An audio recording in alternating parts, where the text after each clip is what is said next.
Assalamualaikum warahmatullahi wabarakatuh. Welcome to back my channel, Unit Time. Untuk kali ini saya mau menjelaskan apa yo. Pasti kalian sudah ngintip ya di judul thumbnail saya. Ya, saya mau menjelaskan tentang perhitungan pajak penghasilan wajib pajak badan. Jadi bagi kalian memiliki perusahaan berbentuk CV, PT gitu ya, Anda bingung bagaimana sih cara perhitungan pajak penghasilannya.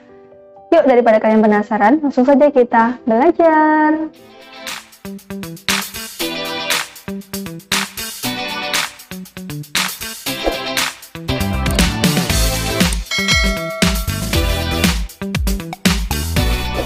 Pagi baik, ya.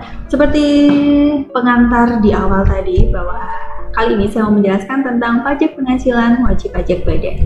Pada dasarnya wajib pajak badan untuk perusahaan itu dibagi menjadi 3 kriteria ya. Yang pertama bagi perusahaan di mana peredaran bruto atau omset ya. Jadi penjualan bersih dalam setahun itu berapa sih ya? Jika ya ada yang kurang dari 4,8 miliar, jadi lebih singkatnya 4,8 miliar atau 4 miliar 800 juta ya. Ada juga di pilihan yang kedua itu peredaran bruto atau omset setahunnya yaitu sudah lebih atau sama dengan 4,8 miliar sampai dari kurang dari 50 miliar. Itu juga kategori menengah ya. Untuk perusahaan yang sudah besar yaitu peredaran bruto atau omsetnya dalam setahun sudah lebih ya, lebih harus ini. Sudah lebih dari 50 miliar.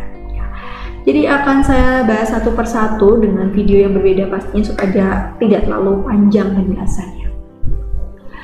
Penjelasan yang pertama yaitu jika perusahaan baik CV, PT memiliki peredaran bruto atau omset setahun kurang dari 4,8 miliar, maka rumusnya ya, rumus yang terbaru ini sudah update yaitu PKP dikali 50% dikali 22%.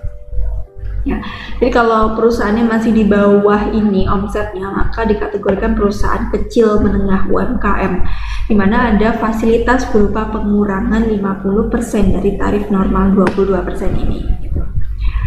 Ya, mungkin ada sebagian dari teman-teman banyak yang bingung apa sih peredaran bruto, apa sih PKP ya. Jadi kalau peredaran bruto atau omset itu dilihat dari laporannya ya. Jadi gini alurnya.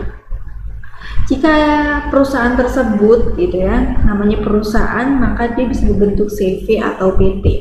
Maka dalam melaporkan SPT-nya dia harus membuat pembukuan ya. Pembukuan dalam akuntansi ada laporan laba rugi, ada neraca. Ya.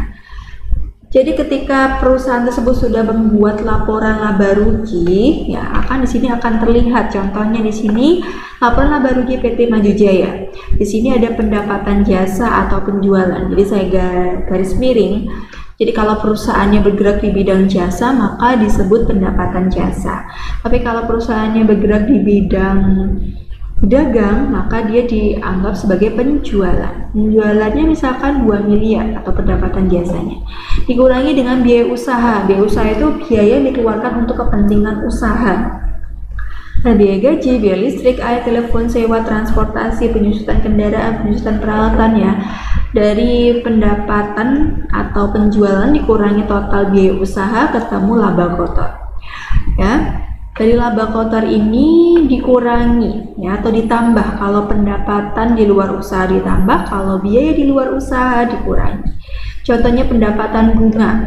Jadi ketika kalian nabung di bank dapat bunga, itu kan di luar dari usaha kalian gitu ya.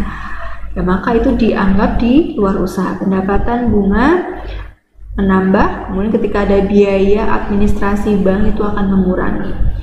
Nah, jadi karena pendapatannya lebih besar dari biaya, maka sisanya 1.500.000 bersifat menambah laba kotor. Ketemu laba bersih sebelum pajak.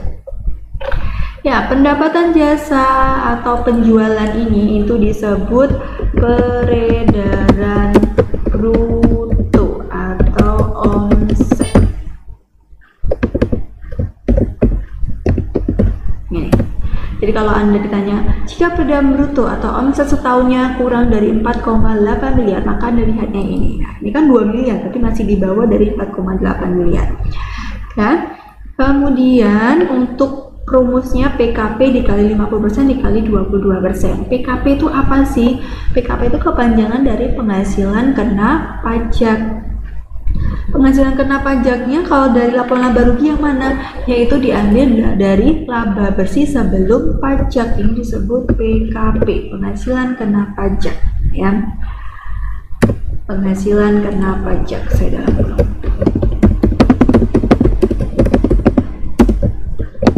Sudah laba bersih, ya. Ketika Anda sudah bisa membedakan mana peredam bruto, mana PKP, maka Anda sekarang bisa menghitung pajak terhutangnya, ya.